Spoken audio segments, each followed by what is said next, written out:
video सिमदी येंगलगा टोपीगनु सोमगी WhatsApp Facebook नत्रगा Instagram दा post नत्रगा status अमदी सोइदना तौबिनबा थमोय सेंगना नोलुकचरी अखोइजे Tungi युम्बी ओइदुना हाय अखोइजे career सेमवा है हौजिक आई career दो आई फोकस तवाइब्रा नत्रगा आई युमजे आई की पुंसी करी ओइजी गायना अदुदा फोकस तवाइब्रा कैमरामैन ओइरुबा आइसु वीडियो नमना कपखी 1940s हाइबदी ब्रिटिश ना मणिपुर दा लेरिंगै लई-ingkhol दा मी ताबा हौखी मफम सिदा लेप्रोसी हॉस्पिटल लेबना मियामना इंथोक पिरबा अनाबसिंग लेबा हौरखिबनी हाइरी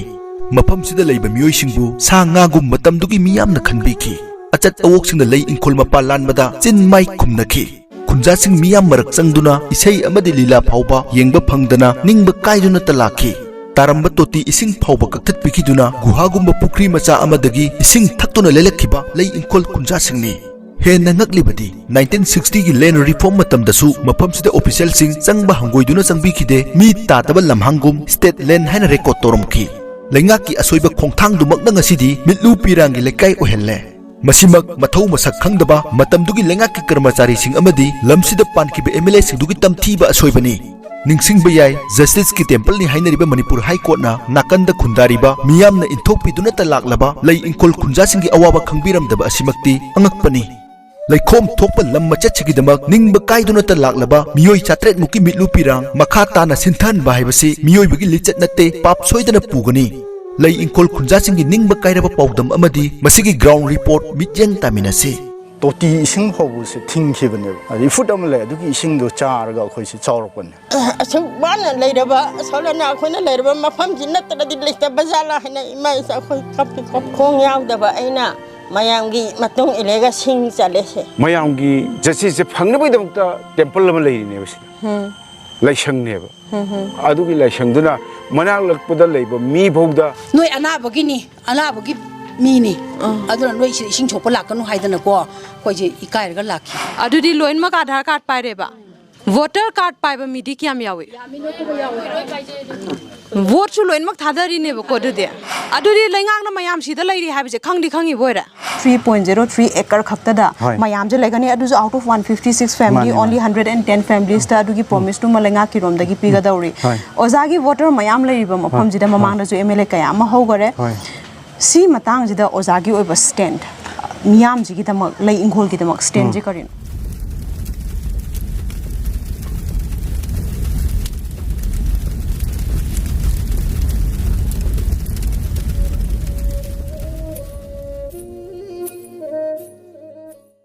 थमोई काइरबा महिरोई अमगी पाउदम लई-ingkhol जिदा लैरकपजे सिदा दुम पोकपरा कमायना तौबनो अइजिदा पोकचरे ममा बाबागी मतमदे लेरेरा पुपुगी मतमदे लेरेरा पुपु मतमदे लेरे थाइनदेगी ममा होइना जुदु मोरि लेबिरेको आइना खंग खाइजेगे पुपुदो लेपुरसिना आइए अदेगी पुपुजे असिदा लाइंग लेरपनेबको अदेगी लाइंग फरगजु युमदा हंबम नेतगुम तो अदो सिदा सेटल दौरपने हाय सुपरस्टिशन गुम्बदो याम लेरंबगी को मतमदुगी मीगी मियेंगदो याम हंथन येंगबिबदो अदुगा खोइ इबोक्सिजु लेपुरसिदा मयुम पाले आइना इंथोक पिरकपने मा इमुंगना अरेगे बाबाना आई पोप मतमजिदाजु 2005 इन एम पोइजेको असि मतमजिदाजु लेकाइ इविक्शन कन तौरिङे मतांगदने ममान आई पोपजिजु दरना फमिङै मयामगी पेनदबा कनो तौरिङे इरांग कन्ने मतमदा इसे पोए हाइको अदगे आई मतमदे इजु एक्सपीरियंस होद खंगौदेको अरे इन क्लास 3 कारप मतमसिदाजु इविक्शन अदुदने योखो आई युम लेरम युम काइक्रिसे अदे मतमदा ममाना आई हे सिंग सुक्दना बाइना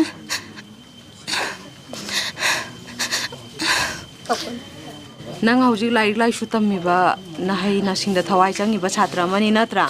मयामदने सी थोइबा थौडोक से करिनो खंगदबा मियोइ हौजिसु लैरिएबा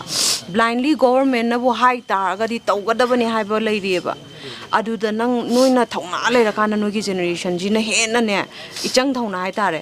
नोइना मयाम जिदा अचुंबा मेसेज तो पीगदबनेबा class 3 ꯀꯥꯔ ꯃꯇꯝꯁꯤꯗꯁꯨ ꯃꯃꯥꯅ ꯑꯩꯒꯤ ꯏꯍꯩꯁꯤꯡꯁꯤꯗ ꯁꯣꯛꯇꯅꯕ ꯍꯥꯏꯅ ꯑꯩꯁꯦ ꯃꯃꯥꯅ ꯃꯃꯥꯒꯤ ꯃꯄꯥꯝ ꯁꯦꯅꯥꯄꯇꯤꯗ ꯑꯩꯁꯦ ꯊꯝꯃꯦ ꯑꯗꯨꯗ ꯑꯩꯒꯤ ꯏꯍꯩ ꯃꯈꯥ ꯆꯠꯊꯔꯦ ꯑꯗꯨꯗꯁꯨ ꯑꯩ eviction ꯇꯧꯏ ꯑꯩꯉꯣꯟꯗ ꯈꯪꯖꯗꯦꯕ ꯑꯗꯨꯒꯤ ꯃꯃꯥꯅ ꯑꯩꯁꯦ ꯑꯥꯗ ꯕꯨꯕꯣꯛꯇꯨꯅ ꯑꯥꯗ ꯃꯇꯝ ꯈꯔ ꯂꯩꯁꯤ ꯃꯇꯝ ꯕꯨꯕꯣꯛꯅ ꯑꯩꯁꯦ ꯅꯨꯡꯁꯤ ꯄꯨꯈꯤꯕꯅꯦꯕꯀꯣ ꯑꯗꯨ ꯍꯜꯂꯛꯄꯗ ꯑꯩꯒꯤ ꯌꯨꯝꯗꯣ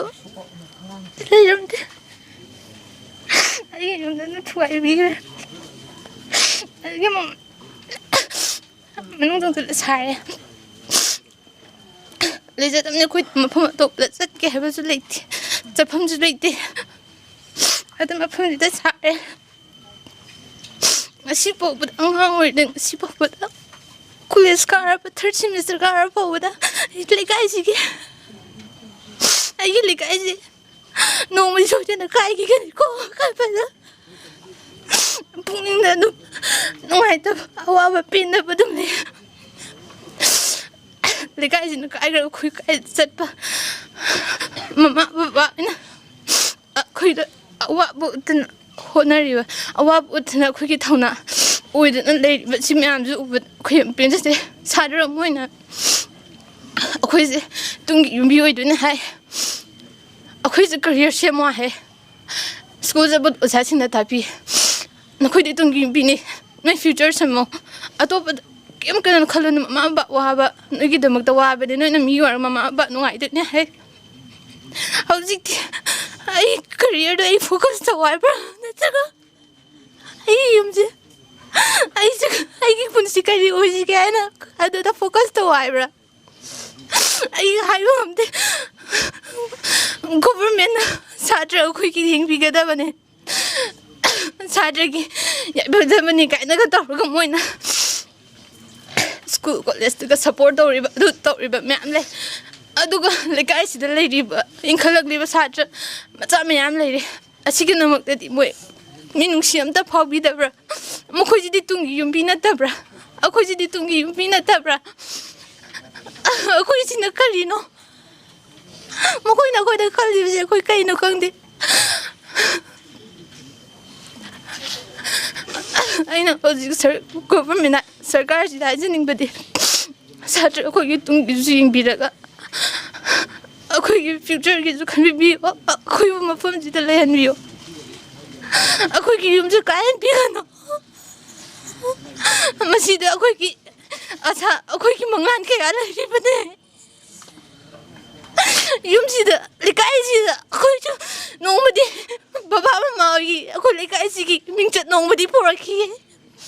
ꯃꯌꯥꯝꯒꯤ ꯇꯨꯀꯠꯆꯔꯕ ꯂꯩꯏꯪꯈꯣꯜꯁꯦ ꯑꯩꯈꯣꯏꯁꯨ ꯅꯣꯡꯃꯗꯤ ꯃꯤꯔꯛ ꯇꯤꯟꯍꯟꯈꯤꯒꯦ ꯃꯃꯤꯡ ꯊꯣꯛꯅ ꯂꯩꯕ ꯉꯝꯕ ꯑꯣꯏꯍꯟꯈꯤꯒꯦꯅ ꯈꯟꯅ ꯂꯩꯖꯕꯅꯦ ꯑꯅꯝꯕ ꯁꯥꯇ꯭ꯔ ꯂꯩꯔꯤꯕ ꯈꯨꯗꯤꯡꯃꯛꯀꯤ ꯃꯪꯂꯥꯟ ꯑꯗꯨ ꯉꯥꯛꯇꯅꯦ ꯂꯩꯀꯥꯏꯁꯤꯗ ꯍꯧꯔꯛꯂꯤꯕ ꯁꯥꯇ꯭ꯔ ꯈꯨꯗꯤꯡꯒꯤ ꯃꯪꯂꯥꯟ ꯑꯩꯈꯣꯏꯒꯤ ꯂꯩꯀꯥꯏꯁꯦ ꯍꯧꯔꯛꯄꯗꯒꯤꯅ ꯍꯧꯅ ꯍꯧꯖꯤꯛ ꯐꯥꯎꯕ ꯃꯤꯅ ꯎꯁꯤꯠꯇꯅ ꯃꯤꯅ ꯇꯨꯀꯠꯆꯅ ꯂꯣꯏꯅꯔꯤꯕ ꯂꯩꯀꯥꯏꯁꯦ ꯅꯣꯡꯃꯗꯤ ꯂꯩꯀꯥꯏꯁꯤꯒꯤꯗꯃꯛꯇ ꯑꯩꯈꯣꯏꯁꯨ ꯃꯤ ꯃꯃꯥꯡꯗ ꯊꯣꯛꯑꯒ ꯑꯩꯒꯤ ꯏꯄꯨ ꯂꯦꯄꯔꯁꯤꯗ ꯃꯥꯒꯤ ꯃꯁꯨꯅꯦ ꯑꯩ ꯉꯁꯤꯗꯤ ꯃꯤ ꯑꯣꯏꯔꯦ ꯑꯩꯅ ꯑꯩꯈꯣꯏꯁꯨ ꯃꯁꯛ ꯇꯥꯛꯆꯒꯦ ꯈꯟꯕꯅꯦ ꯑꯗꯨ ꯐꯪꯂꯣꯏꯗꯧꯔꯤꯕ꯭ꯔꯥ ꯈꯪꯗꯦ ꯑꯩꯈꯣꯏꯕꯨ ꯇꯥꯟꯊꯣꯛꯄꯤꯗꯧꯔꯦ ꯁ꯭ꯀ꯭ꯔꯤꯞꯇꯦꯠ ꯗ꯭ꯔꯃꯥ ꯅꯠꯇꯦ ꯃꯁꯤ ꯑꯉꯥꯡꯁꯤꯡꯁꯤꯒꯤ ꯊꯃꯣꯏꯗꯒꯤ ꯊꯣꯛꯂꯛꯄ ꯇꯦꯡꯊꯥꯈꯣꯜꯁꯦ ꯃꯔꯤ ꯂꯩꯅꯕꯁꯤꯡꯅ ꯇꯥꯕ ꯉꯝꯂꯤꯕ꯭ꯔꯥ ꯋꯥꯍꯪ ꯃꯌꯥꯝ ꯑꯃ ꯊꯣꯛꯑꯦ ꯉꯁꯤ ꯇꯥꯔꯤꯕ ꯃꯤꯠꯂꯨ ꯄꯤꯔꯥꯡꯁꯤꯡꯁꯦ ꯂꯦꯝꯅꯗꯤ ꯑꯝꯇ ꯃꯥꯡꯉꯣꯏ ꯂꯦꯄ꯭ꯔꯣꯁꯤꯅ ꯃꯈꯣꯡ ꯌꯥꯎꯗ꯭ꯔꯕꯤ ꯏꯃꯥ ꯑꯃꯒꯤ ꯄꯥꯎꯗꯝ ꯃꯐꯝꯁꯤꯗ ꯂꯩꯕꯁꯦ ꯌꯨꯝ ꯑꯣꯡꯉꯒ ꯂꯥꯛꯄꯤꯕ꯭ꯔꯥ ꯅꯠꯇꯦ ꯑꯩꯅ ꯑꯍꯥꯟꯕ ꯂꯥꯛꯄꯁꯤꯗ ꯑꯩ ꯏꯁꯥꯒꯤ ꯆꯍꯤ 12 ꯁꯨꯕ ꯃꯇꯝꯗ ꯁꯤ ꯂꯦꯄ꯭ꯔꯣꯁꯤꯁꯤꯗ ꯂꯥꯌꯦꯡꯕ ꯂꯥꯛꯆꯕꯅꯦ ꯃꯗꯨꯗꯒꯤ ꯐꯔꯦ ꯊꯥ 4-5ꯃꯨꯛꯁꯦ ꯃꯣꯏꯅ ꯂꯥꯌꯦꯡꯉꯦ ꯑꯩ ꯈꯣꯡꯁꯦ ꯆꯥꯎꯅ ꯄꯣꯝꯗꯅ ꯇꯧꯕꯗꯤ ꯈꯔ ꯐꯔꯦꯅ ꯑꯩ ꯌꯨꯝꯗ ꯑꯃꯨꯛ ꯆꯠꯂꯦꯀꯣ ꯌꯨꯝꯗ ꯆꯠꯄ ꯃꯇꯝꯁꯤꯗ ꯑꯩꯈꯣꯏꯁꯨ ꯏꯃꯥꯅ ꯏꯄꯥ ꯑꯉꯥꯡ ꯑꯣꯏꯅ ꯁ꯭ꯀꯨꯜꯁꯤ ꯏꯍꯩꯁꯤ ꯇꯝꯍꯟꯅꯤꯡꯉꯤ ꯇꯝꯃꯤꯗꯅ ꯏꯃꯥꯟꯅꯕꯁꯤꯡꯅ ꯐꯝꯃꯤꯟꯅꯕ ꯃꯇꯝꯗ ꯐꯥꯟꯁꯦ ꯍꯟꯇꯣꯛꯈ꯭ꯔꯅꯦꯕ ꯂꯦꯄ꯭ꯔꯣꯁꯤꯅꯤ ꯃꯍꯤꯛ ꯄꯛꯇꯅ ꯂꯥꯌꯦꯡꯉꯨꯕꯅꯤ ꯍꯥꯏꯗꯅ ꯃꯗꯒꯤꯗꯤ ꯑꯩꯅ ꯏꯃꯥ ꯍꯣꯏꯗ ꯍꯥꯏ ꯏꯊꯟꯗ ꯎꯪꯗꯅ ꯂꯩꯕ ꯃꯇꯝꯁꯤ ꯏꯃꯥ ꯑꯩ ꯂꯦꯄ꯭ꯔꯣꯁꯤ ꯍꯣꯁꯄꯤꯇꯥꯜꯗꯣ มาดูได้มุทิมบิว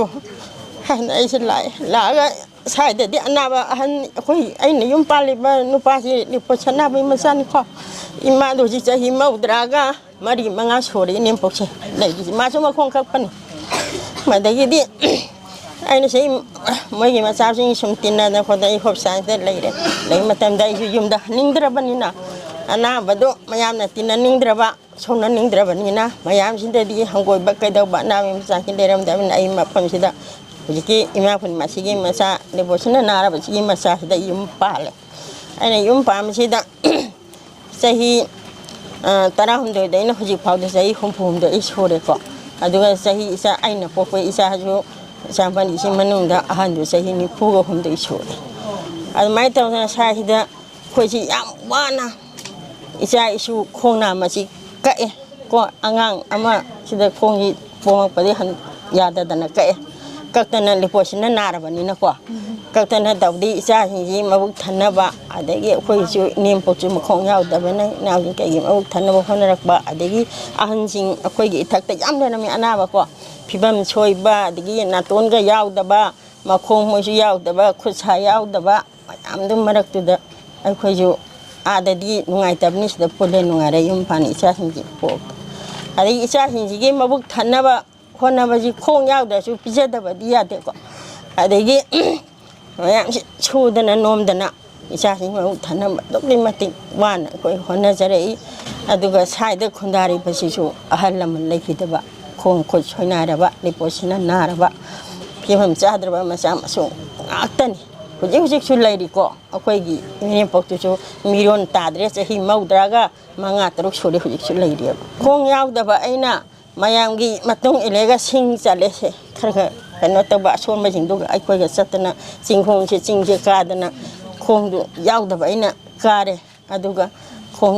กันนตัวพูดอะไรอะดูไม่ตัวนี้ใช่ไหมก็จะรู้ว่าตัวเขาเลยอิสกุนท่าดันก็ตัวนี้ใช่ไหมกี่ดูยามเนี่ยคุยกี่พูดบริสุทธิ์เท่าดันก็อาชวนมาถึงที่นี่เลยบ้านจักรจีการไม่ตัวทำนาทียิงบินมันนาทีมาตั้มดูได้สิจังกันนี่อันสิ่งที่นักว่าอันนั้นมาคุยเสียยาวเดบเสียคุยใช้ยาวเดบไม่นับสับกระทั่งสิปาร์กมวยนี่ยานเบาๆคุยไม่ต้องอินนันนั้นคุยจันจันเนี่ยช่วงบ้านอะไรเดบะสาวนาคนนั้นเลยเดบมาพัมจินนัตระดิเล็กแต่บ้านละให้ในไม่สักคุยกับพี่ก็อะไรมายามสุกับพี่ว่านะคุยพัมจิชมมาคุยกี่ยิงบีกันได้นะขันบากรมีนมาคุยนะคุยสมัยนั้นทัวร์นั้นนี่นุคุยอาชวมันนี่นะกระชูกันงามมารวยนุ่ยที่กระชูข้างดับนี้อดุนะอาชวนานานี่ประชาไปแล้วดับนี้นุ่ยกระชูตักบังงามมารวยให้ไปอยู่ว่าขันดับมุขคนคุยคนอยู่ตลกว่าเช่บัดสิยามเนี่ยเปลี่ยนดิอาจจะบอก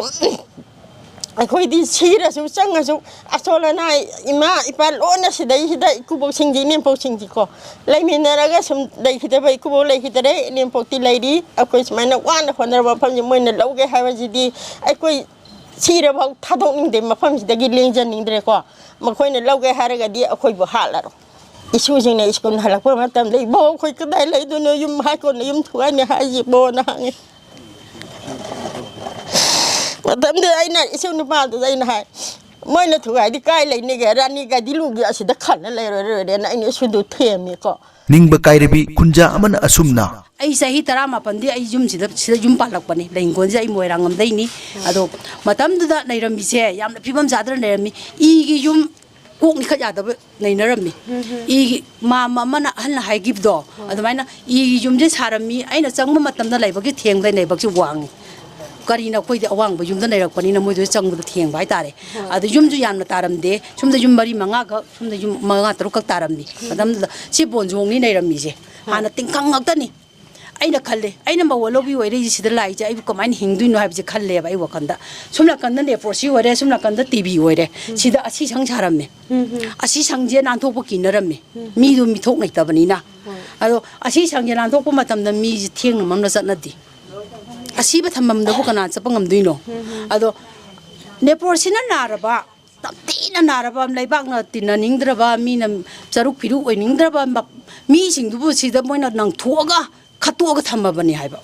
ꯑꯗꯣ ꯍꯧꯖꯤꯛ ꯈꯤꯇꯪ ꯃꯆꯥ ꯃꯁꯨꯁꯤꯡꯅ ꯆꯥꯎꯈꯠꯂꯒ ꯈꯤꯇꯪ ꯑꯔꯪ ꯑꯔꯥꯛ ꯈꯤꯇꯪ ꯎꯔꯛꯄꯁꯤꯗ ꯁꯦꯡꯇꯣꯛ ꯈꯣꯠꯇꯣꯛꯇꯅ ꯃꯥꯒꯤ ꯖꯒꯥꯗꯨꯗꯤ ꯂꯩꯕꯗꯨꯗꯤ ꯁꯦꯡꯗꯕ ꯌꯥꯔꯛꯇꯕꯅꯤꯅ ꯆꯥꯎꯁꯤꯜꯂꯝꯃꯤꯅ ꯃꯤꯒꯤ ꯃꯤꯔꯛꯇꯤ ꯅꯤꯡꯉꯛꯑꯕꯅꯤꯅ ꯈꯔ ꯁꯦꯡꯕ ꯑꯔꯪ ꯑꯔꯥꯛ ꯎꯔꯛꯄꯁꯤꯗ ꯃꯣꯏꯅ ꯄꯥꯝꯁꯤꯜꯂꯛꯄꯅꯤ ꯁꯔꯀꯥꯔꯅ ꯑꯗꯨꯅ ꯑꯁꯤꯒꯤ ꯊꯧꯒꯜꯂꯣꯟꯁꯦ ꯑꯩꯈꯣꯏ ꯌꯥꯅꯤꯡꯗꯦ ꯑꯗꯨꯅ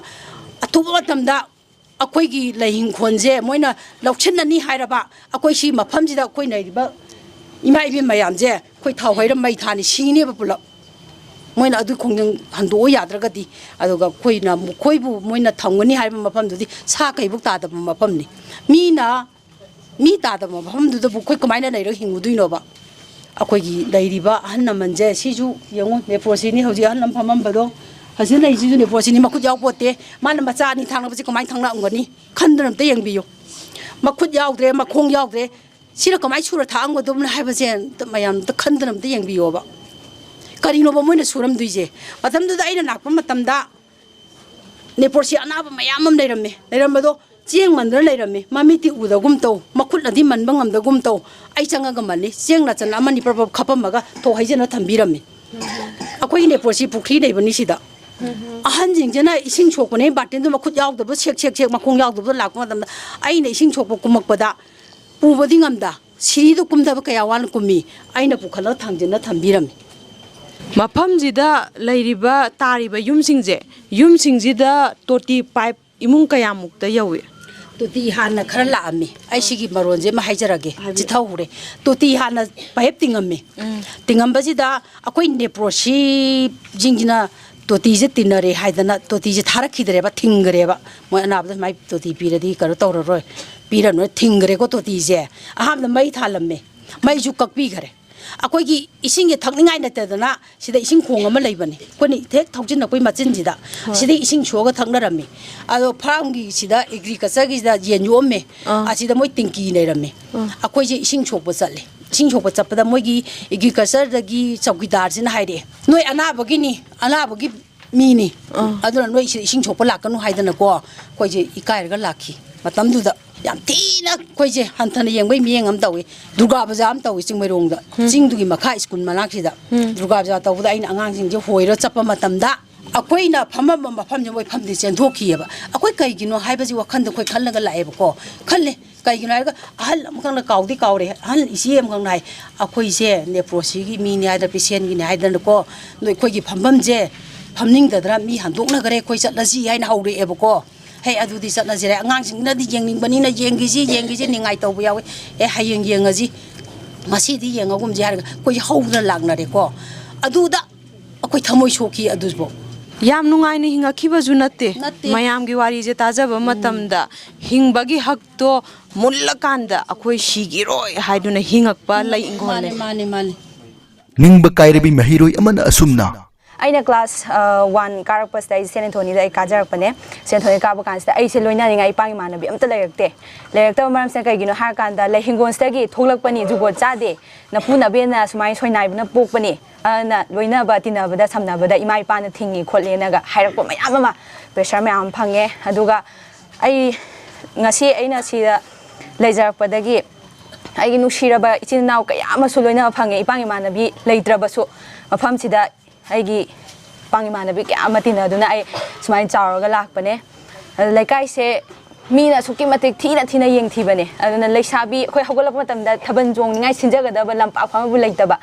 ꯑꯗꯩ ꯊꯣꯛꯑꯒ ꯃꯤꯉꯣꯟꯗ ꯃꯇꯦꯡ ꯅꯤꯕꯗ ꯁꯨꯃꯥꯏꯅ ꯇꯧꯔꯒ ꯊꯥꯕꯜ ꯁꯤꯟꯗꯣꯏꯅꯤ ꯈꯣꯠꯇꯣꯏꯅꯤꯒ ꯍꯥꯏꯕꯗ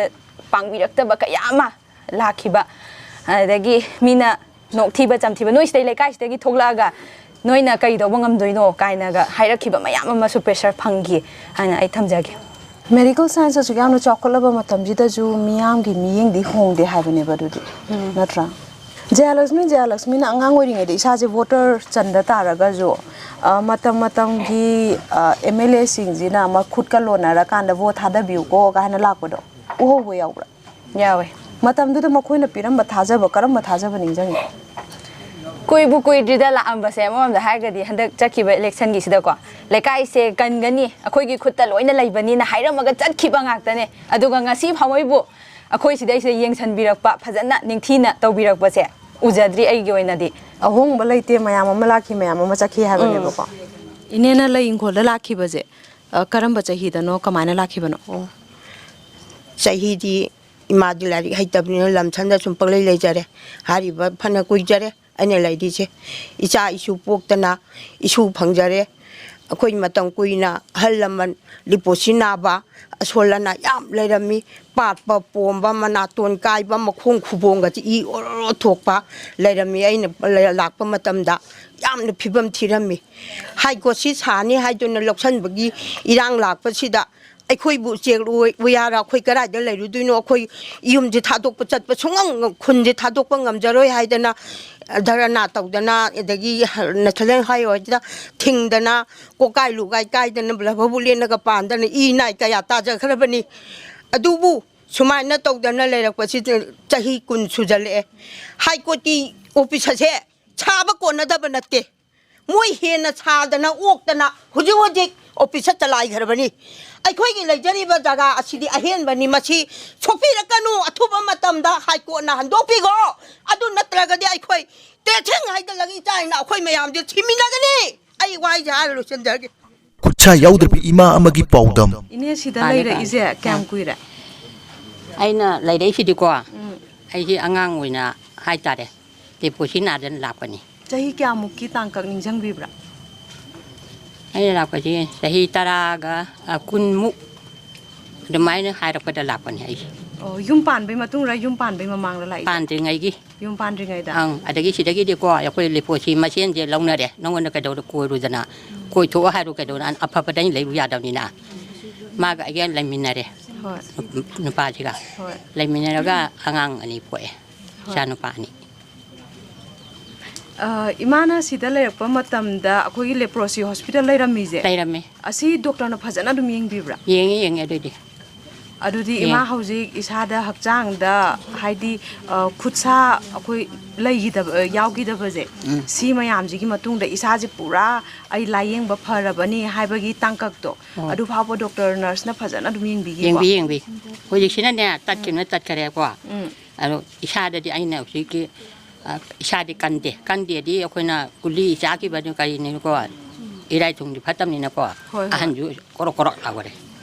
아두디 CMST card kumba PMJY kumba di paibibra 아두디 파이디 유레지 아다 카레이 보터 카레이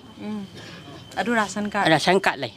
chieng adum phange chieng phangi phang lamsibu konbiribe MLN asumna hai ꯄ꯭ꯔꯣꯁꯤꯅꯥ ꯗ ꯂꯩꯔꯛꯄ ꯃꯇꯝꯗꯨꯗ ꯁꯨꯝ ꯑꯇꯣꯞꯄ ꯖꯒꯥꯗꯁꯨ ꯂꯩꯕ ꯌꯥꯗꯗꯅ ꯃꯐꯝꯗ ꯁꯨꯝ ꯈꯨꯟꯗꯥ ꯂꯩꯇꯥꯅ ꯂꯩꯔꯛꯄꯗꯒꯤ ꯃꯇꯝꯒꯤ ꯃꯇꯨꯡ ꯏꯟꯅ ꯐꯦꯃꯤꯂꯤ ꯂꯩꯔꯛꯄ ꯈꯣꯠꯂꯛꯄ ꯑꯗꯨ ꯖꯦꯅꯦꯔꯦꯁꯟ ꯕꯥꯏ ꯖꯦꯅꯦꯔꯦꯁꯟ ꯂꯥꯛꯄꯗꯒꯤꯗꯤ ꯃꯊꯪ ꯑꯣꯜꯂꯛꯄꯗꯒꯤꯗꯤ ꯂꯦꯄ꯭ꯔꯣꯁꯤ ꯂꯩꯅꯥ ꯅꯥꯕ ꯃꯤ ꯃꯁꯤꯡꯗꯤ ꯌꯥꯝꯃꯛꯇ꯭ꯔꯦ ꯑꯗꯨꯒ ꯇꯁꯦꯡꯅ ꯈꯨꯟꯁꯤꯗ ꯍꯧꯖꯤꯛ ꯈꯨꯟꯗꯥꯗꯅ ꯂꯩꯕꯗꯤ ꯌꯨꯝ 150ꯒꯤ ꯃꯊꯛꯇ ꯃꯤ 400-450ꯒꯤ ꯃꯊꯛꯇ ꯍꯧꯖꯤꯛ ꯂꯩꯔꯤ ꯍꯥꯏꯔꯤꯕ ꯂꯩꯔꯤꯕꯁꯤꯡꯁꯤꯗ ꯑꯉꯥꯡꯁꯤꯡꯁꯨ ꯌꯥꯝ ꯌꯥꯎꯔꯤ ꯌꯥꯝꯅꯁꯨ ꯑꯩ ꯎꯕꯤꯔꯝꯃꯅꯤ ꯑꯉꯥꯡ 200ꯒꯤ ꯃꯊꯛꯇ ꯈꯨꯟꯁꯤꯗ ꯂꯩꯔꯤ ꯂꯥꯏꯔꯤꯛ ꯂꯥꯏꯁꯨ ꯇꯝꯗꯅ ꯇꯨꯡꯒꯤ ꯑꯁꯥ ꯌꯥꯝ ꯇꯧꯖꯗꯅ ꯂꯩꯕ ꯇꯥꯏꯃꯤꯡꯁꯤꯗ ꯆꯥꯎꯈꯠꯄꯒꯤ ꯇꯃꯥꯗ ꯗꯤꯕꯦꯂꯞꯃꯦꯟꯒꯤ ꯀꯩꯅꯣꯗ ꯈꯣꯡꯊꯥꯡꯗ ꯑꯩꯈꯣꯏ ꯗꯤꯕꯦꯂꯞꯃꯦꯟꯕꯨ ꯑꯩꯈꯣꯏꯅ ꯀꯩꯅꯣ ꯇꯧꯖꯕ ꯅꯠꯇꯦ ꯑꯩꯈꯣꯏꯅ ꯌꯥꯅꯤꯡꯗꯕ ꯅꯠꯇꯦ ꯗꯤꯕꯦꯂꯞꯃꯦꯟ ꯄꯨꯔꯛꯄ ꯃꯅꯤꯄꯨꯔꯒꯤ ꯑꯣꯏꯅ ꯁ꯭ꯇꯦꯠꯁꯤꯒꯤ ꯑꯣꯏꯅ ꯌꯥꯝ ꯐꯕꯅꯤ ꯇꯧꯕꯗꯕꯨ ꯗꯤꯕꯦꯂꯞꯃꯦꯟ ꯇꯧꯔꯤꯅꯦ ꯍꯥꯏꯗꯨꯅꯁꯨ ꯌꯥꯝꯅ ꯏꯟꯍ꯭ꯌꯨꯃꯟ ꯑꯣꯏꯕ ꯃꯑꯣꯡꯗ ꯑꯗꯣ ꯇꯧꯒꯗꯧꯔꯤꯕ ꯗꯤꯕꯦꯂꯞꯃꯦꯟꯗꯨꯅ ꯀꯗꯥꯏꯐꯥꯎ ꯀꯥꯟꯅꯕ ꯄꯤꯕ ꯃꯤꯑꯣꯏ ꯄ꯭ꯔꯖꯥꯗ ꯍꯥꯏꯕꯗꯤ ꯃꯤꯑꯣꯏꯕꯒꯤꯅꯤ ꯆꯥꯎꯈꯠꯄꯅ ꯄꯨꯔꯤꯁꯦ ꯆꯥꯎꯈꯠꯅꯕ ꯑꯃ ꯇꯧꯔꯛꯄ ꯀꯥꯟꯗ ꯃꯤꯑꯣꯏꯕꯁꯤꯡꯗ ꯀꯥꯟꯅꯕꯗꯨ ꯄꯤꯔꯒꯗꯤ ꯃꯗꯨ ꯀꯥꯏꯗꯦ ꯑꯗꯨ ꯇꯧꯕꯗꯕꯨ ꯃꯗꯨꯒꯤ ꯄꯨꯔꯛꯅꯕ ꯍꯣꯠꯅꯕꯗ ꯃꯤꯑꯣꯏꯕ ꯀꯌꯥꯒꯤ ꯏꯟꯍ꯭ꯌꯨꯃꯟ ꯑꯣꯏꯕ ꯊꯕꯛ ꯀꯌꯥ ꯑꯃ ꯇꯧꯔꯒ ꯑꯋꯥ ꯑꯅꯥꯗ ꯇꯥꯍꯜꯂꯕ ꯃꯤꯕꯨ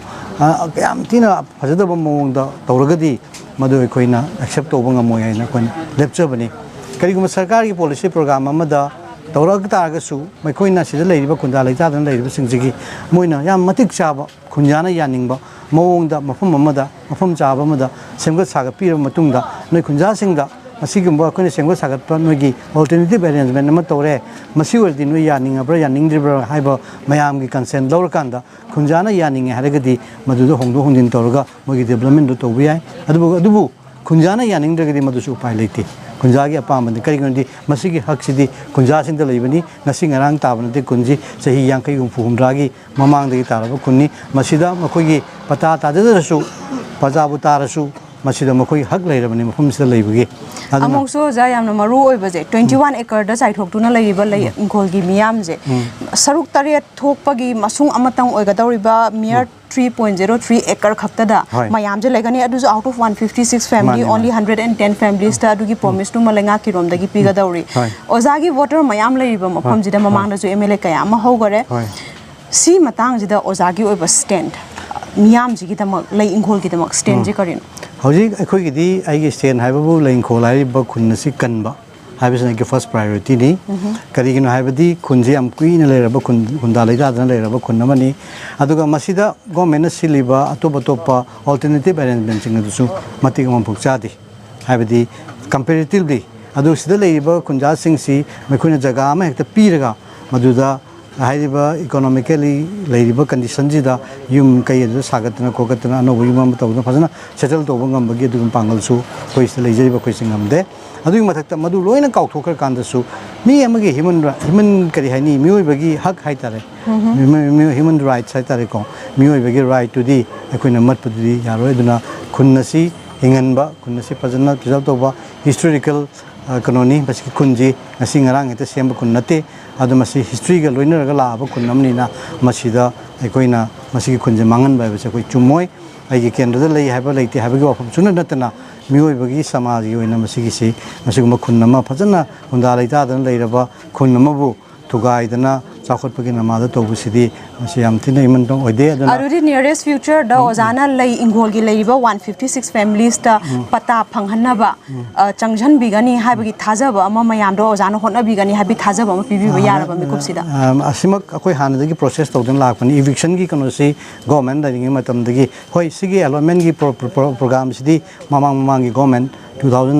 2010-11 अदाइदा एलोमेंट थो मनी गवर्नमेंट की मगी डेवलपमेंट की कोई कैपिटल प्रोजेक्ट की कनोदा मगी प्रोजेक्ट से की मखादा हजी पीआर की मतम सिदा खरे हेन्ना थबक से एक्टिव होइरपसिदा अखोई माइकैदगी अमुक्सु अखोई गवर्नर द मेमोरेंडम थादना उन्ननबगी अपॉइंटमेंट लौदना कोतना मसिगी एविक्शन सी रिकंसिडर तोबियु मसि मरम चादे मसि एविक्शन तोबुदा मसि खुंजि कनबियु हाइना को कन अप्रोच तोजरी एविक्शन रिकंसिडर तो बहाई जिगा पता पीबी बहाई बजिगा मसिगी से मरी लेनै दे मसि रिकंसिडर तोरगा मोइना मसिगी कनोसि थादोक पिरम तारगदी खुंजे थादोक पिरमगदी फरे अखोई नोगी हाइबो खुन पर्सन जे नोइना अखोइना थादोए अखोई डेवलपमेंट की प्रोग्राम सिगी लौरे खुंजि मदि कोई सोरो हाइबो मोगी थाजब अमा लागंदी अखोइना अलॉटमेंट की प्रोसेस टू कैबिनेट कइदा पास तोरकांद गवर्नमेंट लाकांदा अखोइना अलॉटमेंट की प्रोसेस तो होबो यारे अदुरेगदी सुसोइदना अनोबो गवर्नमेंट लाबो गवर्नमेंट को यारबा अदुरेगदी अखोइ सुसोइदना कोई लेरिबा हुजिक कुंदाले जादना कोई पता नुंगा लेतदना लेबसे सिगी अलॉटमेंट की थबक से आई पाइखट नमगद्रा थाजबदी अगोंद लेजै अदुमक्सुने इन पामजरिसे तंगदु लेताना लेननोगता मोगी सेफ साइड होइबा अदुगुंबा गवर्नमेंट की रिकॉग्नाइज होइबा अलॉटमेंट प्रोग्राम पता पाई पदादार होइनबा हाइबसे सिसु आइगी पांदम द याउजे Lei-ingkhol gi miyam na jo ajadagi asa yam na thamjari aduga asa je thukaibiroi habagi thajabaju RK production na thamjari thank you aikoina hojik leijari ba mafam asi Lei-ingkhol LP school gi hek mamang makta dani madugi ground ani opposite tana akoi gi children home amaju yam mayek sengna taru akoi uba phangi mafam jida missing मियोय लेट्रे मफम जिदा लेरिबजे उचेक वायानी हाइबगी वाखलोन दुदी मयामना थादोपिबने हेना चुंगनी अखोय कले मिनरिबजिना Lei-ingkhol कनबा loop की general secretary ओबिरिबा ओजार सुरजित लेसांग थेमनी ओजा अयामबनादी अखोय विक्टिम फैमिली सिंग अखोय उनजरे ओजागी रोमदगी हौजिक Lei-ingkhol दा लेरिबा मियोय सिंगजी एनक्रोचर्स नि Lei-ingkhol दा लेरिबा मी सिंगसी कॉम्पेंसेशन ऑलरेडी फंगबा मफम जिदा लेबदा मटिक चाद्रबा मियोय नि हाइबगी वाफम कया अमा प्रोपेगेंडा कया अमा नाकन दगी मयामना थमैजे सिगी पाखुम ओइना करी पिबिनिंग अगोंद एग्जांपल ओइना आई पिजरगे आइगी पासी लेसंगदेमबीरा महक्सी केनोदगिने वाबगाइदनी अदुमाइन तौदना आइगी बाबासी लेप्रोसी नारे नावदगी लेकाइद लेबा यादना हुजिकी अखोइगी पुरैरोम खोनांखों सेकोन से पाटलौगा हाइबदो पाट लेकाइगा हाइबदो अदुदा अखोइ बाबा होइ सि लेरे हाय मतमदुदा बैगचंद्र महाराज की मतम ओइगनी अदुदा मोइसी कोनुंगसी यामना नाइ अदुगा सी मीसी यामना चिलकप मतम ओइबनिना अदुदि नोंपो हिंगोल गी मफमदुनि बदन हाइबिरिसे नोंपो हिंगोल गी अदुदा मीसी यामना चिल्ले हाइबदु दा सिगी अखोइगी लेप्रोसी हाइसी यामना कम्युनिकल ओइबा हदि इसिंगदगिसु फादी करिकरा अखोइना सिनरिबा कनु लेमिन चामिनबदुसु इरौ लौनोबा हाइतारे अदुम लैना अमो ओइबनिना ꯑꯩꯈꯣꯏꯒꯤ ꯕꯕꯥ ꯍꯣꯏꯁꯤ ꯑꯗꯨꯗ ꯂꯩꯕ ꯌꯥꯔꯔꯣꯏ ꯍꯥꯏꯅ 1940s ꯀꯤ ꯃꯇꯝ ꯑꯗꯨꯋꯥꯏꯗꯒꯤ ꯃꯣꯏꯁꯦ ꯁꯤ ꯂꯩ-ꯏꯪꯈꯣꯜꯗ ꯂꯩꯔꯣ ꯍꯥꯏꯅ ꯅꯤꯡꯊꯧꯅ ꯑꯗꯨꯃꯥꯏꯅ ꯇꯧꯅ ꯁꯤꯗ ꯂꯩꯔꯛꯈꯤꯕꯅꯦ ꯑꯗꯨꯃꯥꯏꯅ ꯇꯧꯅ ꯁꯨꯝ ꯂꯩꯔꯛꯄꯁꯤꯅ ꯑꯩꯈꯣꯏ ꯕꯕꯥ ꯄꯥꯈꯪ ꯑꯣꯏꯔꯤ ꯑꯗꯣ ꯑꯩꯒꯤ ꯏꯃꯥꯁꯤꯅ ꯁꯦ ꯂꯩꯁꯪꯊꯦꯝ ꯑꯣꯡꯕꯤ ꯀꯨꯃꯥꯔꯤ ꯗꯦꯕꯤ ꯃꯍꯥꯛꯁꯤ ꯈꯥꯏꯝꯄꯜꯂꯤꯗꯒꯤꯅꯤ ꯈꯥꯏꯝꯄꯜꯂꯤ ꯄꯟꯊꯛꯇꯒꯤ ꯑꯗꯣ ꯏꯃꯥꯁꯨ ꯅꯥꯔꯒ ꯂꯥꯛꯑꯀꯥꯟꯁꯤꯗ ꯑꯩꯈꯣꯏ ꯕꯕꯥꯒ ꯏꯃꯥꯒꯁꯤ ꯃꯣꯏ ꯈꯪꯅꯔꯛꯇꯅ ꯑꯗꯨꯃꯥꯏꯅ ꯌꯨꯝ ꯄꯥꯟꯕꯒꯤ ꯀꯩꯅꯣꯁꯤꯗ ꯑꯗꯨꯃꯥꯏꯅ ꯇꯧꯗꯅ ꯑꯩꯁꯦ 1976ꯀꯤ ꯑꯣꯒꯁ 12ꯇ ꯄꯣꯛꯄꯅꯦ ꯑꯗꯣ ꯑꯩꯅ ꯆꯍꯤ 3 ꯁꯨꯔꯛꯄꯒꯤ ꯑꯗꯨꯋꯥꯏꯐꯥꯎ ꯈꯔꯗꯤ ꯑꯩꯁꯦ ꯅꯤꯡꯁꯤꯡꯉꯦ ꯑꯗꯨꯃꯥꯏꯅ ꯇꯧꯗꯅ ꯑꯩꯈꯣꯏ ꯏꯁꯤꯡ ꯐꯥꯎꯕ ꯍꯥꯏꯇꯥꯔꯦꯅꯦ ꯏꯁꯤꯡ ꯊꯛꯅꯕ ꯏꯁꯤꯡꯒꯤ ꯇꯣꯇꯤꯁꯦ ꯑꯩꯅ ꯈꯪꯉꯛꯄꯗ ꯇꯣꯇꯤ ꯃꯈꯣꯡꯗ ꯏꯔꯨꯖꯕꯗꯣ ꯏꯃꯥ ꯍꯣꯏꯅ ꯂꯨꯖꯕꯤꯔꯝꯃꯦꯕ ꯂꯨꯖꯕꯗꯒꯤ ꯈꯔ ꯀꯨꯏꯗꯅ ꯇꯣꯇꯤ ꯏꯁꯤꯡ ꯐꯥꯎꯕꯁꯦ ꯊꯤꯡꯈꯤꯕꯅꯦꯕ ꯀꯩꯅꯣ ꯍꯥꯏꯗꯤ ꯏꯁꯤꯡ ꯃꯣꯏꯗ ꯏꯁꯤꯡ ꯀꯩꯗꯧꯕꯩꯅꯣ ꯃꯌꯥꯝꯒꯤ ꯍꯥꯏꯗꯤ ꯄꯥꯕ꯭ꯂꯤꯛꯀꯤ ꯑꯣꯏꯕ ꯃꯌꯥꯝꯒ ꯄꯨꯟꯅ ꯁꯄ꯭ꯂꯥꯏ ꯇꯧꯕ ꯏꯁꯤꯡꯁꯦ ꯃꯣꯏꯗ ꯀꯩꯗꯧꯕꯒꯤ ꯏꯁꯤꯡ ꯐꯥꯎꯕ ꯄꯤꯊꯛꯏꯅꯣ ꯍꯥꯏꯕꯒꯤ ꯏꯁꯤꯡꯁꯦ ꯕ꯭ꯂꯣꯛ ꯇꯧꯈꯤꯕ ꯍꯥꯏꯇꯥꯔꯦꯅꯦ ꯑꯩꯈꯣꯏꯒꯤ ꯄꯥꯕ꯭ꯂꯤꯛ ꯑꯃ ꯑꯣꯏꯅ ꯑꯩꯈꯣꯏꯒꯤ ꯔꯥꯏꯠꯁꯦ ꯃꯗꯨ ꯃꯇꯝꯗꯒꯤ ꯃꯠꯂꯒ ꯂꯥꯛꯑꯦꯕꯀꯣ ꯑꯗꯨꯃꯥꯏꯅ ꯇꯧꯗꯅ ꯏꯁꯤꯡ ꯐꯥꯎꯕ ꯑꯩꯈꯣꯏꯁꯨ ꯄꯤꯊꯛꯈꯤꯗ꯭ꯔꯦ ꯑꯩꯈꯣꯏꯁꯦ ꯑꯣꯖꯥꯅ ꯆꯪꯕꯤꯔꯛꯄꯗ ꯊꯦꯡꯅꯕꯤꯔꯝꯒꯅꯤ ꯒꯦꯠ ꯑꯃ ꯂꯩꯕꯗꯣ ꯒꯦꯠꯇꯨꯒꯤ ꯍꯦꯛ ꯃꯅꯥꯛꯇ ꯏꯁꯤꯡ ꯈꯣꯡꯑꯅ ꯄꯨꯈ꯭ꯔꯤ ꯑꯃ ꯂꯩ ꯍꯥꯏꯗꯤ ꯑꯩꯈꯣꯏꯒꯤ ꯁꯤ ꯒꯨꯍꯥꯒꯨꯝꯕ ꯑꯃ ꯂꯩ ꯑꯗꯩ ꯏꯐꯨꯠ ꯑꯃ ꯂꯩ ꯑꯗꯨꯒꯤ ꯏꯁꯤꯡꯗꯣ ꯆꯥꯔꯒ ꯑꯩꯈꯣꯏꯁꯤ ꯆꯥꯎꯔꯛꯄꯅꯦ 2004-5 ꯑꯗꯥꯏꯗꯒꯤ ꯀꯦꯄꯤꯇꯦꯜ ꯄ꯭ꯔꯣꯖꯦꯛ ꯁꯥꯅꯤ ꯍꯥꯏꯅ ꯑꯩꯈꯣꯏꯒꯤ ꯂꯩ-ꯏꯪꯈꯣꯜꯁꯨ ꯌꯥꯎꯔꯦ ꯈꯣꯠꯂꯦ ꯍꯥꯏꯅ ꯈꯕꯔꯗ ꯑꯩꯈꯣꯏꯅ ꯄꯥꯕ ꯊꯦꯡꯅꯕ ꯐꯪꯉꯦ ꯑꯗꯨꯗꯒꯤ ꯑꯩꯈꯣꯏꯁꯦ ꯄ꯭ꯔꯣꯇꯦꯁ ꯇꯧꯕ ꯍꯧꯋꯦ 2005 ꯑꯩꯈꯣꯏꯒꯤ ꯈꯨꯊꯥꯡ ꯆꯔꯥ ꯍꯦꯟꯕꯅ ꯑꯍꯤꯡ ꯌꯥꯏꯔꯦꯛꯇꯅ ꯑꯩꯈꯣꯏ ꯌꯥꯝ ꯁꯥꯡꯕ ꯃꯗꯨ ꯑꯩꯈꯣꯏꯒꯤ ꯄ꯭ꯔꯣꯇꯦꯁꯅꯤ ꯆꯍꯤ 1.5 ꯈꯔ ꯍꯦꯟꯅ ꯃꯇꯝꯗꯨꯗ ꯁꯦꯟꯇꯔꯗ ꯑꯩꯈꯣꯏꯒꯤ UPFꯀꯤ ꯒꯚꯔꯟꯃꯦꯟ ꯂꯩ ꯑꯗꯨ ꯑꯩꯈꯣꯏꯒꯤ ꯅꯣꯔꯠ ꯏꯁꯀꯤ ꯏꯟꯆꯥꯔꯖ ꯄꯨꯕ ꯑꯣꯁꯀꯥꯔ ꯐꯔꯅꯥꯟꯗꯦ ꯂꯥꯛꯇꯅ ꯅꯣꯏꯒꯤ ꯄ꯭ꯔꯣꯇꯦꯁꯁꯦ ꯂꯣꯏꯁꯜꯂꯣ ꯅꯣꯏꯅ ꯄꯥꯝꯕꯗꯣ ꯑꯩꯈꯣꯏ ꯅꯤꯡꯕ ꯊꯨꯡꯍꯜꯂꯒꯦꯅ ꯃꯥꯅ ꯄꯤꯔꯝꯕ ꯆꯦꯁꯨ ꯂꯩ ꯑꯗꯨꯃꯥꯏꯅ ꯇꯧꯗꯅ ꯑꯩꯈꯣꯏꯁꯦ ꯃꯥꯅ ꯑꯗꯨ ꯍꯥꯏꯔꯝꯕꯗꯒꯤ ꯑꯩꯈꯣꯏꯁꯨ ꯈꯔ ꯏꯪꯊꯔꯨꯔꯦ ꯏꯪꯊꯔꯕ ꯃꯇꯨꯡ 2012 11 12 13ꯗꯒꯤ ꯑꯃꯨꯛ ꯏꯚꯤꯛꯁꯟꯒꯤ ꯅꯣꯇꯤꯁꯁꯦ ꯑꯃꯨꯛ ꯅꯧꯅ ꯑꯃꯨꯛ ꯊꯣꯛꯄ ꯍꯧꯔꯛꯑꯦ ꯂꯩꯀꯥꯏꯁꯤꯗ ꯑꯗꯨ ꯍꯧꯔꯛꯄꯗꯒꯤ ꯑꯩꯈꯣꯏꯁꯤ ꯃꯗꯨꯗꯒꯤꯗꯤ ꯑꯩꯈꯣꯏ ꯂꯩ-ꯏꯪꯈꯣꯜ ꯀꯟꯕ ꯐꯣꯝ ꯇꯧꯗꯅ ꯑꯩꯈꯣꯏꯁꯦ ꯈꯔ ꯀꯩꯅꯣ ꯇꯧꯕꯒꯤ ꯂꯩꯀꯥꯏꯁꯤ ꯀꯟꯅꯕꯒꯤ ꯀꯩꯅꯣꯁꯦ ꯍꯧꯔꯛꯑꯦ ꯑꯗꯣ ꯉꯁꯤꯃꯛꯁꯨ ꯃꯣꯏꯅ ꯄ꯭ꯔꯣꯄꯒꯦꯟꯗꯥ ꯇꯧꯔꯤꯕ ꯑꯩꯈꯣꯏꯁꯨ ꯄꯇꯥ ꯀꯃꯥꯏꯅ ꯇꯥꯍꯧꯗ꯭ꯔꯤꯅꯣ ꯀꯩꯗꯧꯕꯒꯤ ꯀꯩꯅꯣ ꯑꯩꯈꯣꯏꯁꯦ ꯏꯟꯀ꯭ꯔꯣꯆꯔ ꯑꯣꯏꯅ ꯃꯣꯏꯗ ꯎꯍꯜꯂꯤꯅꯣ ꯍꯥꯏꯔꯒꯗꯤ 1940ꯒꯤ ꯑꯗꯨꯋꯥꯏꯗꯒꯤ ꯇꯥꯔꯛꯑꯕ ꯈꯨꯟꯁꯦ 1960ꯁꯦ ꯑꯩꯈꯣꯏꯒꯤ ꯂꯦꯟ ꯔꯤꯐꯣꯔꯝ ꯑꯦꯛ ꯑꯩꯈꯣꯏꯒꯤ ꯀꯩꯅꯣ ꯄꯇꯥ ꯁꯥꯕꯒꯤ ꯀꯩꯅꯣꯁꯦ 1960ꯒꯤ ꯀꯩꯅꯣꯁꯤꯗ ꯑꯩꯈꯣꯏꯒꯤꯁꯤ ꯁꯔꯚꯦꯗ ꯑꯩꯈꯣꯏ ꯌꯥꯎꯍꯧꯗꯕꯅꯤ ꯑꯗꯨꯒꯤ ꯆꯞ ꯆꯥꯕ ꯑꯩꯈꯣꯏꯗ ꯐꯣꯇꯣ ꯂꯩ-ꯏꯪꯈꯣꯜꯒꯤ ꯑꯣꯏꯕ ꯑꯗꯨꯃꯥꯏꯅ ꯇꯧꯗꯅ ꯁꯔꯚꯦ ꯌꯥꯍꯧꯗꯦ ꯍꯥꯏꯖꯦ ꯁꯔꯚꯦ ꯌꯥꯍꯧꯗꯕꯁꯦ ꯑꯗꯨꯒꯤ ꯀꯩꯅꯣꯁꯤꯅ ꯑꯩꯅ ꯐꯣꯡꯗꯣꯛꯆꯔꯛꯀꯗꯣꯏꯁꯦ ꯀꯔꯤ ꯃꯔꯝꯗꯒꯤ ꯑꯩꯈꯣꯏꯗ ꯁꯔꯚꯦ ꯌꯥꯍꯧꯗꯕꯅꯣ ꯍꯥꯏꯔꯒꯗꯤ ꯑꯩꯈꯣꯏꯒꯤ ꯂꯩꯀꯥꯏꯒꯤꯁꯤ ꯁꯝꯅ ꯍꯥꯏꯔꯀꯥꯟꯗ ꯍꯥꯏꯋꯦ ꯅꯝꯕꯔ 2 ꯑꯩꯈꯣꯏꯁꯤꯒ ꯌꯥꯝ ꯅꯛꯅ ꯂꯝꯕꯤꯁꯦ ꯐꯥꯎꯅꯕꯁꯦ ꯑꯩꯈꯣꯏꯒꯤ ꯃꯄꯥꯁꯤ ꯌꯧꯔꯛꯄꯁꯤda ꯕꯁ ꯊꯧꯕ ꯑꯣꯏꯔꯁꯨ ꯂꯩ-ꯏꯪꯈꯣꯜ ꯌꯧꯔꯦ ꯍꯥꯏꯔꯗꯤ ꯍꯦꯡꯀꯤꯅ ꯈꯨꯝꯗꯅ ꯃꯆꯤꯟ ꯈꯨꯝꯗꯅ ꯆꯠꯄ ꯃꯄꯥ ꯑꯃꯅꯦꯕ ꯑꯗꯨꯅ ꯃꯇꯝꯗꯨꯒꯤ ꯑꯩꯈꯣꯏꯒꯤ ꯔꯤꯚꯤꯅ꯭ꯌꯨꯗ ꯂꯩꯕ ꯍꯥꯏꯒꯗ꯭ꯔꯥ ꯑꯩꯈꯣꯏꯒꯤ ꯁꯦꯇꯜꯃꯦꯟꯗ ꯂꯩꯕ ꯍꯥꯏꯒꯗ꯭ꯔꯥ ꯃꯣꯏꯅ ꯁꯔꯚꯦ ꯇꯧꯕꯁꯤꯗ ꯑꯩꯈꯣꯏꯒꯤ ꯂꯩꯀꯥꯏꯁꯤꯗ ꯆꯪꯉꯛꯑꯒ ꯁꯔꯚꯦ ꯇꯧꯕꯁꯤ ꯀꯤꯗꯅ ꯁꯔꯚꯦꯁꯤꯗ ꯌꯥꯎꯔꯝꯗꯕꯅꯦꯕ ꯍꯥꯏꯗꯤ ꯁ꯭ꯇꯦꯠ ꯂꯦꯟꯅꯤ ꯍꯥꯏꯅ ꯏꯍꯥꯡ ꯍꯥꯡꯅ ꯍꯧꯖꯤꯛ ꯑꯣꯜ ꯔꯦꯀꯣꯔꯗꯇ ꯑꯩꯈꯣꯏ ꯎꯏ ꯑꯗꯨꯗ ꯑꯩꯈꯣꯏꯒꯤꯁꯤ ꯀꯔꯤꯝꯇ ꯃꯈꯣꯏꯅ ꯁꯤꯒꯤ ꯑꯩꯈꯣꯏꯗꯒꯤ ꯂꯧꯈꯠꯀꯗꯕ ꯗꯣꯀꯨꯃꯦꯟꯁꯤꯡꯁꯦ ꯂꯧꯈꯠꯈꯤꯗꯕꯅꯦ ꯃꯈꯣꯏꯅ ꯌꯦꯡꯅꯤꯡꯗꯗꯅ ꯃꯃꯤꯠ ꯎꯏꯁꯟꯈꯤꯕ ꯃꯄꯥꯗꯣ ꯀꯔꯤꯝꯇ ꯂꯩꯇꯦꯅ ꯍꯥꯏꯕꯅꯦꯕ ꯍꯣꯏ ꯂꯩꯇꯦ ꯍꯥꯏꯅ ꯆꯪꯕꯀꯤꯕꯒꯤ ꯃꯇꯝꯗꯨꯗ ꯌꯥꯝꯅ ꯀꯤꯅꯕ ꯂꯩꯅꯥ ꯑꯃ ꯑꯣꯏꯕꯅꯤꯅꯀꯣ ꯑꯗꯨꯃꯥꯏꯅ ꯀꯩꯅꯣ ꯇꯧꯏ ꯁꯨꯃꯥꯏꯅ ꯇꯧꯗꯅ ꯃꯣꯏꯅ ꯀꯩꯅꯣ ꯇꯧꯕꯅꯤ ꯑꯗꯨꯒ ꯉꯁꯥꯏꯒꯤ ꯔꯥꯏꯠ ꯃꯠꯄꯒꯤꯁꯤꯗ ꯑꯩ ꯑꯃꯨꯛ ꯂꯥꯛꯆꯒꯦ ꯑꯩꯈꯣꯏꯒꯤ 2009-10 ꯁ꯭ꯋꯥꯏꯁꯤꯗ ꯑꯩꯈꯣꯏꯅ ꯍꯧꯖꯤꯛ ꯆꯠꯅꯔꯤꯁꯦ ꯍꯥꯏꯋꯦꯁꯤꯒ ꯑꯩꯈꯣꯏ ꯌꯥꯝ ꯅꯛꯅꯕ ꯍꯥꯏꯇꯥꯔꯦꯅꯦ ½ ꯀꯤꯂꯣꯃꯤꯇꯔꯐꯥꯎ ꯐꯥꯗꯕ ꯑꯩꯈꯣꯏ ꯀꯅꯦꯛꯇꯤꯚꯤꯇꯤ ꯂꯩꯔꯝꯃꯦꯕ ꯈꯨꯟꯁꯤꯒ ꯂꯩꯀꯥꯏꯁꯤꯒ ꯑꯩꯈꯣꯏꯒꯤ ꯂꯥꯏꯐ ꯂꯥꯏꯟ ꯑꯣꯏꯒꯗꯕ ꯁꯤꯁꯦ ꯑꯉꯛꯄ ꯍꯥꯏꯗꯤ ꯑꯩꯈꯣꯏꯁꯦ ꯌꯨꯝꯗꯒꯤ ꯂꯩꯇ ꯂꯥꯏꯔꯕꯅꯤꯅ ꯑꯌꯨꯛꯁꯤꯗ ꯌꯨꯝꯗꯒꯤ ꯊꯕꯛꯁꯦ ꯊꯣꯛꯄꯅꯤ ꯃꯄꯥꯟꯗ ꯊꯣꯛꯑꯒ ꯑꯐꯪ ꯊꯕꯛ ꯁꯨꯕꯅꯤ ꯑꯗꯨꯒ ꯍꯜꯂꯛꯄꯁꯤꯗ ꯅꯨꯡꯗꯥꯡꯋꯥꯏꯔꯝꯁꯤꯗ ꯂꯝꯕꯤꯁꯦ ꯁꯝꯕꯟ ꯈꯥꯔꯝꯕꯅꯦꯕ ꯌꯨꯝ ꯍꯜꯂꯛꯐꯝꯁꯦ ꯁꯝꯕꯟ ꯈꯥꯔꯒ ꯆꯠꯄ ꯌꯥꯔꯔꯣꯏꯅ ꯃꯇꯝ ꯁꯦꯀꯨꯔꯤꯇꯤ ꯂꯩꯔꯝꯃꯤ ꯁꯦꯀꯨꯔꯤꯇꯤꯅ ꯂꯝꯕꯤ ꯂꯩꯇ꯭ꯔꯦ ꯆꯠꯄ ꯌꯥꯔꯔꯣꯏ ꯁꯤꯅꯦꯕ ꯌꯥꯝꯅ ꯑꯗꯨꯃꯥꯏꯅ ꯍꯔꯥꯁꯃꯦꯟ ꯑꯣꯏꯕ ꯑꯩꯈꯣꯏꯗ ꯃꯌꯥꯝ ꯑꯃ haidi Meoibagi ama oina khoida khoigi right se matla ngasi phula khusna still ngasi makso khoigi right se matli haitar aduna aina haijaning badi khoigi mari leina ba high court oiro natraga government side te oiro khoigi Lei-ingkhol se khoina matamduda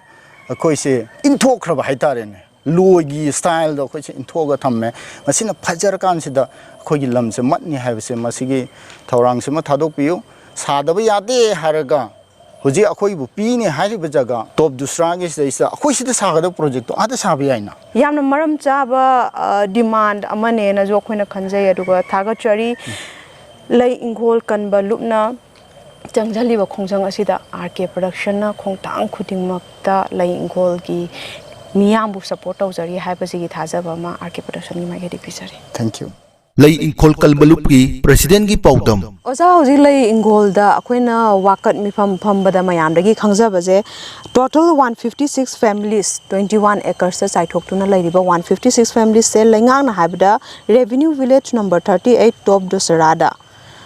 subna tagi 3.03 acres da aduju pulap nata vida imung nifu taru kakthara kanda only 110 families ki oina laibam pigane na khoi tari masigi matanda pendaba phungdokpa haijidi mahusana tarakani tabam thokpane adu akhoina khangjabada hanadagi already 2005-6 da high court se saba hobo matamda mafamjida mayamgi lairamba singjabung mayamgi lairamba khoigi sanabham lampak in fact khoigi kainogi akhoigi leitrakanda mathomangam pakthokdaba mafamdu phawba high court na lawsan gre haibagi pawdu ma khoi tajai kamaina tawbono kadai phawba chumbage pawje Lei-ingkhol si khoina khangpa matamda si aspareng asang si hostel na tani si leisi na ubi si le pro si hostel TV hostel na sona ka le me tuai gre asida le pro si hostel sida mani Lei-ingkhol le ba patient sing se anaba sing se Lei-ingkhol de nati ko ai sin na ren khala se ai gi imung manung sina icha natragana ai icha singina hairese ba icha singina ai si mafam si laga thambiram me hostan si da thamame nare na ai je thanamaga thanamadigi sai icha singja hannabu yengaro amon laktre sida akoina khanjabada ya matamda chamada sama lakti anaba je thanamani mama natraga mapado aduga amohane lakpagi walitre mai mumunungde manamdi kaigino ai matamda leprosia na basi koi laini shap ni haiba kusti hai tare ko kusti hai angu ba pusi batham de hidak si charam de DDS na ino khoi da khabula no mani mete ro no numai jing le pi guli hai numai jing khak le pe guli am gotani madu na kawai ki urto ngom de no masi kalamona masi tinna to na ning de bi pole ba I pa ne ju haing de bi ma ne ju haing de bi adu mo me am si da hosta ji lagjela thaname ko ardai di na ju yawi aduna saigi charu murung no bugi polam lae nupa ga nupiga nupa de anabu nupada anabi nupiga charu murung no bugi posila ga maduragi polpa mobani sin launa raga maduragi polaga polpa macha singse maduna maduga thaneba ayam sin leiri bebsi sumaina wana laga kamu Manipur high court sina high court se justice temple of justice ni mayamgi justice phangnabai damta temple lama leirine basida laisang ne ba adugi laisang duna manak lakpada leiba mi bhogda human ni habgi kanu je khangdraga bharat ki mayam singsida karam justice no moina porok tuise koina moida thaje tuise kari no oza hojik hari baje akhogi lenga ki rom dagi natraga hojik authority singi maigai dagi hai baje Lei-ingkhol da leiriba mioi singje encroacher ni maramdi makhogi pibam thokpa makhogi compensation matang matam chana pigre haiba mata jayeba amuksu yum khara ju pata tarami makhoi do takhai grabani masana yana thokrabani compensation phanga kanda haiba wafam amaju taje adudi oza hoina tawriba demand jiga authority gi leiriba stance jiga kadai da muknari je hoje Mungnaba se akhoi ga di mungnaba amama leiti akhoi gi di aseng du ne haijari se pata gi se kamai to ga da matam du da akhoi gi LYDO gi Lei-ingkhol Jit Development Organization gi maikai da gi su akhoi pata se pibiu haina Lei-ingkhol di tholok mi je dum moina office ta bok changhaning da ko ꯀꯩꯅꯣꯝ ꯑꯗꯨꯝ ꯏꯂꯩ ꯂꯩꯕ ꯍꯥꯏꯇꯥꯔꯦꯗ ꯌꯥꯝ ꯋꯥꯕꯒꯤ position ꯑꯃ ꯂꯩꯕꯅꯤꯅ ꯃꯁꯤꯗ ꯄꯇꯥꯒꯤ ꯀꯩꯒꯤ process ꯇꯧꯅꯅꯕ ꯈꯣꯠꯅꯅꯕ ꯊꯑꯣꯏꯅ ꯇꯧꯔꯒꯁꯨ ꯍꯦꯛ ꯉꯝꯗꯕ ꯄꯩꯁꯥ ꯄꯨꯊꯣꯛꯄꯒꯤ ꯄꯣꯠꯁꯦ ꯑꯁꯨꯃꯥꯏꯅ ꯂꯧꯕꯅꯦ ꯑꯗꯨꯕꯨ ꯒꯣꯔꯃꯦꯟꯅ ꯁꯤꯗ ꯉꯁꯥꯏ ꯍꯥꯏꯕꯤꯕ ꯉꯁꯥꯏ ꯃꯤ ꯇꯥꯔꯛꯄ ꯍꯧꯕ ꯃꯤꯑꯣꯏꯕꯅ ꯁꯤꯗ ꯂꯩꯉꯣꯟꯁꯤꯗ ꯈꯨꯟꯗꯥꯔꯛꯄ ꯇꯧꯔꯛꯄ ꯍꯧꯕꯁꯤꯗꯤ 1940 ꯑꯗꯨꯋꯥꯏꯗꯒꯤꯀꯣ ꯑꯗꯨꯝ ꯇꯥꯔꯛꯄ ꯍꯧꯕꯁꯤꯅꯗꯤ ꯍꯥꯏꯕꯁꯤꯗꯤ ꯃꯌꯥꯝꯁꯤ ꯂꯣꯏ ꯈꯪꯕꯤꯕ ꯍꯥꯏꯇꯥꯔꯦꯀꯣ ꯈꯪꯕꯤ ꯇꯧꯕꯗꯕꯨ ꯃꯁꯤ ꯑꯁꯣꯏꯕꯗꯤ ꯅꯠꯇꯦ ꯃꯔꯝꯗꯤ ꯀꯩꯅꯣꯗꯤ ꯑꯩꯈꯣꯏꯅ ꯉꯁꯥꯏ ꯍꯥꯏꯕꯤꯒꯤ ꯑꯗꯨꯃꯥꯏꯅ ꯑꯩꯈꯣꯏꯅ ꯄꯇꯥ ꯇꯥꯟꯅꯗ꯭ꯔꯁꯨ ꯃꯣꯏꯅ ꯃꯁꯤꯗ ꯂꯩꯔꯤꯕ ꯃꯤꯁꯤꯡꯁꯤꯗꯤ ꯁꯤꯅꯤ ꯍꯥꯏꯕꯒꯤ ꯒꯣꯔꯃꯦꯟꯅ ꯃꯇꯝꯗꯨꯒꯤ ꯄꯥꯜꯂꯛꯄ ꯒꯣꯔꯃꯦꯟꯅ ꯈꯪꯕꯤꯕꯒꯤ ꯃꯍꯨꯠꯇ ꯍꯥꯏꯇꯥꯔꯦꯀꯣ ꯅꯝꯐꯨ ꯍꯥꯐꯨ ꯍꯥꯏꯇꯥꯔꯦ ꯁꯤꯗ ꯂꯩꯔꯤꯕ ꯃꯌꯥꯝꯁꯤ ꯏꯟꯀꯣꯆꯔꯒꯁꯦ ꯍꯟꯗꯛ ꯃꯇꯥꯡꯗ ꯌꯥꯝ ꯈꯟꯅꯒꯤ ꯏꯟꯀꯣꯆꯔ ꯍꯥꯏꯕ ꯋꯥꯍꯩꯁꯦ ꯍꯥꯏꯕꯤꯅꯣꯅꯀꯣ ꯇꯧꯅꯨ ꯏꯟꯀꯣꯆꯔ ꯑꯩꯈꯣꯏ ꯏꯟꯀꯣꯆꯔ ꯅꯠꯇꯦꯅ ꯇꯧ ꯏꯟꯀꯣꯆꯔ ꯇꯥꯔꯗꯤ ꯔꯥꯁꯟ ꯀꯥꯔꯗ ꯀꯔꯤ ꯄꯤꯅꯣꯅ ꯑꯗꯨꯃꯥꯏꯅ ꯇꯧꯗꯒꯤ ꯗꯤꯁꯤꯗ ꯇꯧꯅꯕꯗꯒꯤ ꯗꯤꯁꯤꯅ ꯑꯗꯨꯒꯤ ꯃꯇꯨꯡꯗꯗꯤ ꯆꯦ ꯊꯥꯔꯛꯄꯁꯦ ꯏꯟꯀꯣꯆꯔ ꯍꯥꯏꯔꯛꯇ꯭ꯔꯦꯕ ꯀꯔꯝꯕ ꯋꯥꯍꯩꯅ ꯃꯍꯨꯠ ꯁꯤꯜꯂꯛꯏ ꯂꯩꯉꯣꯟꯗ ꯇꯥꯕꯤꯔꯤꯕ ꯈꯨꯟ ꯇꯥꯕꯤꯔꯤꯕ ꯔꯦꯁꯤꯗꯦꯟꯁ ꯑꯗꯨꯃꯥꯏꯅ ꯁꯤꯜꯂꯛꯑꯦꯕ ꯏꯟꯀꯣꯆꯔ ꯍꯥꯏꯁꯦ ꯁꯨꯡꯇꯧ ꯇꯧꯔꯛꯇ꯭ꯔꯦ ꯍꯥꯏꯗꯤ ꯃꯗꯨꯗꯣ ꯌꯥꯝ ꯀꯟꯅ ꯑꯩꯈꯣꯏꯅ ꯀꯟꯗꯦꯝ ꯇꯧꯕꯅꯦꯕ ꯃꯔꯝ ꯌꯥꯔꯣꯏꯅ ꯑꯗꯨꯅ ꯑꯩꯈꯣꯏ ꯃꯐꯝꯁꯤꯗ ꯄꯣꯛꯄꯅꯤ ꯃꯐꯝꯁꯤꯗ ꯆꯥꯎꯕꯅꯤ ꯑꯩꯈꯣꯏꯗ ꯃꯦꯟꯇꯦꯜꯂꯤ ꯍꯔꯥꯁꯃꯦꯟ ꯑꯃ ꯍꯥꯏ ꯀꯣꯔꯠ ꯑꯣꯐ ꯃꯅꯤꯄꯨꯔꯗ ꯄꯤꯔꯤꯁꯦ ꯃꯁꯤ ꯈꯨꯗꯛꯇ ꯍꯟꯗꯣꯛꯄꯤꯒꯗꯕꯅꯤ ꯃꯁꯤ ꯇꯧꯕꯤꯅꯨ ꯃꯁꯤ ꯂꯥꯏꯅꯁꯨ ꯌꯥꯔꯣꯏꯗꯕ ꯏꯁꯣꯔꯅꯁꯨ ꯌꯥꯔꯣꯏꯗꯕ ꯃꯤꯅꯁꯨ ꯌꯥꯔꯣꯏꯗꯕ ꯄꯣꯠꯅꯤ ꯑꯗꯨꯒ ꯑꯃꯅ ꯃꯅꯤꯄꯨꯔ ꯒꯣꯔꯃꯦꯟꯅ ꯉꯁꯥꯏꯒꯤ ꯑꯩꯈꯣꯏꯁꯤ ꯄꯩꯁꯥ ꯂꯧꯈ꯭ꯔꯕꯅꯤꯀꯣ ꯑꯗꯨꯒ ꯆꯠꯅꯤꯡꯗꯅ ꯇꯧꯔꯤꯕꯅꯤ ꯍꯥꯏꯕ ꯄ꯭ꯔꯣꯄꯒꯦꯟꯗꯥ ꯑꯃ ꯇꯧꯔꯤꯑꯕ ꯃꯗꯨꯗꯤ ꯄ꯭ꯂꯦꯠꯐꯣꯝ ꯑꯃꯗ ꯉꯥꯡꯅꯁꯤ ꯀꯔꯝꯕ ꯄ꯭ꯂꯦꯠꯐꯣꯝꯗ ꯉꯥꯡꯅꯁꯤꯒꯦ ꯁꯔꯀꯥꯔꯒꯤ ꯀꯔꯃꯆꯥꯔꯤ ꯀꯔꯝꯕ ꯑꯣꯐꯤꯁꯦꯜꯁꯤꯡꯒ ꯉꯥꯡꯅꯁꯤꯔꯥ ꯍꯥꯏ ꯀꯣꯔꯠ ꯑꯣꯐ ꯃꯅꯤꯄꯨꯔꯒ ꯉꯥꯡꯅꯁꯤꯔꯥ ꯀꯅꯥꯒ ꯉꯥꯡꯅꯁꯤꯒꯦ ꯂꯩꯉꯣꯜꯒꯤ ꯃꯤꯁꯤꯡꯅꯀꯣ ꯃꯤ ꯈꯨꯖꯣꯛ ꯈꯔꯅ ꯃꯁꯤ ꯉꯥꯡꯅꯅꯕꯒꯤꯗꯃꯛꯇ ꯍꯥꯏꯇꯥꯔꯦꯀꯣ ꯔꯦꯗꯤꯗ ꯂꯩꯔꯦ ꯍꯥꯏꯕꯁꯦ ꯑꯩꯅ ꯌꯥꯝ ꯅꯨꯡꯉꯥꯏꯖꯔꯦ ꯑꯣꯖꯥꯅ ꯋꯥꯐꯝ ꯃꯔꯨꯑꯣꯏꯕ ꯋꯥꯐꯝ ꯀꯌꯥ ꯑꯃ ꯊꯝꯕꯤꯔꯀꯥꯟꯗ ꯂꯩ ꯏꯪꯈꯣꯜꯒꯤ ꯃꯤꯌꯥꯝꯅ ꯃꯈꯣꯏꯗ ꯆꯥꯛꯂꯤꯕ ꯃꯩꯆꯥꯛ ꯑꯁꯦ ꯀꯔꯤꯅꯣ ꯍꯥꯏꯕꯗꯣ ꯑꯣꯖꯥꯅ ꯊꯝꯕꯤꯕꯁꯦ ꯊꯥꯒꯠꯆꯔꯤ ꯑꯣꯖꯥ ꯂꯣꯏꯁꯤꯜꯂꯛꯄꯗ ꯚꯤꯗꯤꯑꯣꯁꯤꯕꯨ ꯃꯤꯠꯌꯦꯡ ꯇꯥꯕꯤꯔꯤꯕ ꯈꯨꯗꯤꯡꯃꯛꯅ ꯏꯁꯥꯒꯤ ꯋꯥꯈꯜꯂꯣꯟ ꯀꯃꯦꯟ ꯕꯣꯛꯁꯇ ꯊꯝꯕꯤꯔꯝꯃꯨ